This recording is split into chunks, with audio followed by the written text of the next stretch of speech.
K-팝의 전 세계적인 인기에 있어 다양한 SNS 플랫폼의 역할이 컸습니다. 그 중에서도 유튜브의 역할은 빼놓을 수 없죠. 그런데 놀라운 것은 유튜브 역시 K-팝에게 큰 절을 해야 한다는 것인데요. 그 증거가 실제 연구 결과로 나왔습니다. 엔터테인먼트 전문지 버라이어티는 AMPD 리서치 플랫폼의 연구 결과를 토대로 컨설팅 회사인 미디어 파트너스 아시아가 발표한 내용을 보도하고 있는데요.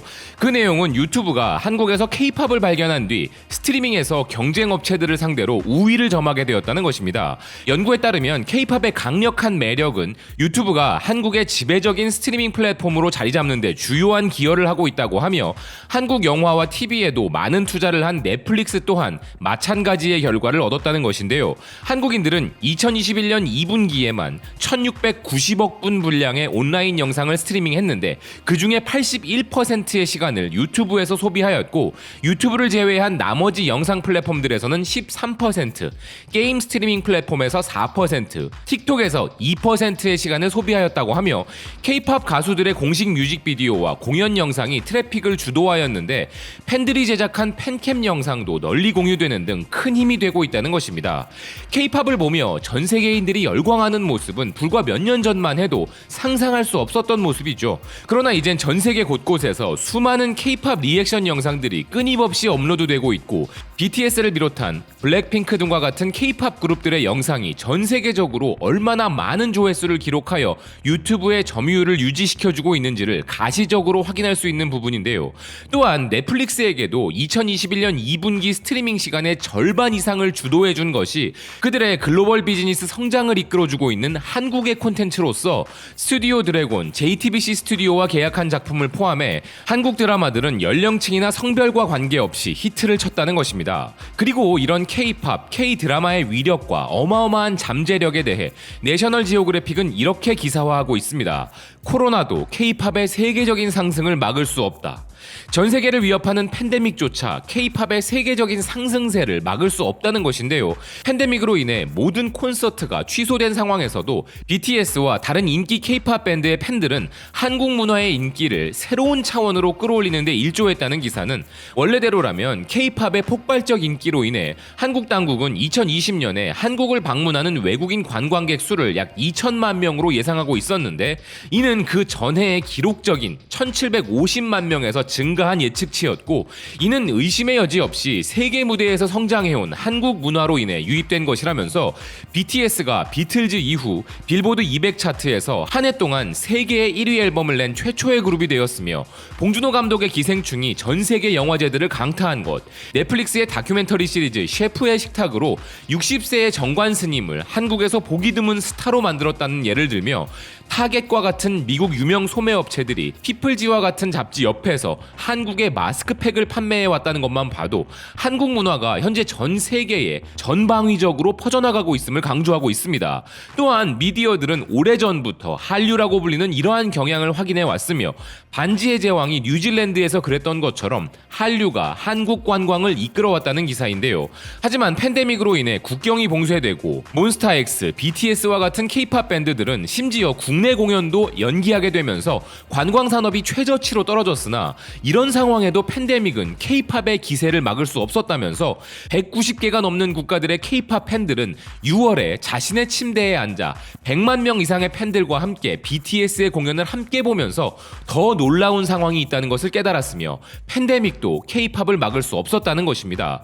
그리고 BTS의 온라인 콘서트에 대해서 음악 전문 잡지 롤링스톤즈는 BTS가 음악 산업을 영원히 변화시켰다고 선언했다는 것인데요. 이런 한류를 잡아야 한다는 기사는 그 증거로 팬데믹으로 인한 격리 기간 동안 한류는 되려 쓰나미가 되어 서구권을 덮쳤으며 2020년 5월 조지 플로이드 사건 이후 BTS와 그 경영진은 블랙 라이브즈 매터 캠페인에 100만 달러를 기부했는데 아미라고 알려진 이 밴드의 수많은 팬들은 25시간 만에 같은 금액을 모금했다면서 예일대 교수 캐서린 로프터는 이런 지역사회의 공헌을 보며 BTS를 종교 프로젝트 프로젝트에 비유하기도 했다는 것입니다.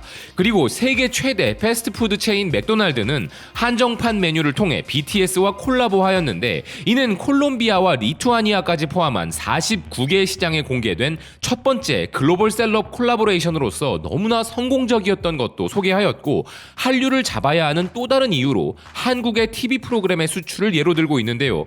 더 보이스, 서바이버, 샤크탱크와 같은 리얼리티 TV 히트작을 제작하는 MGM은 최근 새로운 리얼리티 쇼에 대한 계획을 발표했는데, 그것은 미국의 가수 지망생들이 새로운 보이밴드가 되기 위해 한국 SM 엔터테인먼트의 K-팝 부트캠프에서 훈련을 받으려 서울로 향하는 프로그램이며, 이에 뒤지지 않기 위해 유니버셜 뮤직 그룹과 하이브 또한 경쟁 프로그램 제작에 참여하고 있다는 것입니다. 그리고 현재 미국 TV 프로그램 중에서 가장 높은 평가를 받은 두 개의 쇼가 폭스의 더 마스크드 싱어와 CBS의 더 굿닥터였는데, 모두들 아시다시피 이들은 모두 한국 TV 프로그램 원작이었다는 것인데요. 일본은 물론 아시아 국가들 일부에서는 전 세계를 호령하는 이런 한류를 부러워하면서 이를 배우고자 하는 시도들은 늘 있어 왔습니다. 허나 그게 쉽지 않습니다. 다양한 요소의 결합이 일어나야 하는 부분이기에 그런 것인데요. 이런 생각은 홍콩 역시도 하고 있습니다. 그런데 한류 이전에 아시아 전체를 지배하는 문화적 상승을 누렸었던 국가 홍콩도 한류를 모방해낼 가능성이 없다 이야기했는데요. 홍콩 신인민당의 의장이자 주요 정치인 중 한 명인 레지나 입은 홍콩의 사우스차이나 모닝포스트에 기고한 칼럼을 통해 지금 홍콩이 문화, 스포츠, 관광, 역사 및 디지털 산업에 대한 책임을 포괄적으로 가진 보다 광범위한 부처인 문화국을 설립함에 있어 한국문화체육관광부를 모델로 하여 창조산업 육성 및 한류 수출 성공 사례를 홍콩에서도 추진하는 것이 홍콩의 대중문화 및 스포츠 관련 산업 진흥을 위해 좋을 것이라 주장했습니다. 허나 이런 부분만으로 해결 가능한 단순한 문제가 아님을 지적하는데요. 어떤 사람들은 문화국이 생겨 강력한 후원으로 홍콩이 한국의 성공을 재현할 수 있다 생각할 수도 있지만, 이것은 가능성이 낮으며 신산업에 대한 홍콩 정부의 암울한 실적을 보면 한국 문화산업의 성공을 재현해내기가 힘들어 보인다는 것입니다. 과거 홍콩 영화나 TV 프로그램 등의 모든 콘텐츠들은 재능 넘치는 사람들의 비즈니스 지식으로 인해 번창했던 것이고, 그들은 성공적인 작품으로 시장을 형성하였으며 정부는 이런 성공에 기여한 바 없었기에 문화산업을 육성하고자 하는 부처의 설립만으로는 한국의 성공을 흉내낼 수 없다는 것인데요. 필자의 의견을 들으니 말끝마다 한류는 국가산업이라 성공했다고 우기는 일본인들에게 이 기사를 보여주고픈 마음이 생깁니다. 아무리 정부 부처를 만들고 지원을 하는 등의 노력을 해도 재능 넘치는 사람들이 스스로 일궈낸 부분은 따라할 수 없다는 언급이 특히 그런데요. 홍콩도 일본도 요즘 K-팝을 흉내내기 시작하는 동남아의 그 어떤 지역도 K-팝이라는 전 세계적으로 하나의 장르로 확실하게 자리 잡은 이 문화에 대해 단번에 따라오기란 결코 쉽지 않은 부분이 존재합니다. 반면 홍콩 정치인의 자아 비판은 물론 멸망한 일본의 J-팝 등을 이미 보아온 우리 대중문화 산업에 종사하는 분들은 현재의 위치에 대한 경각심을 가지고 있겠죠.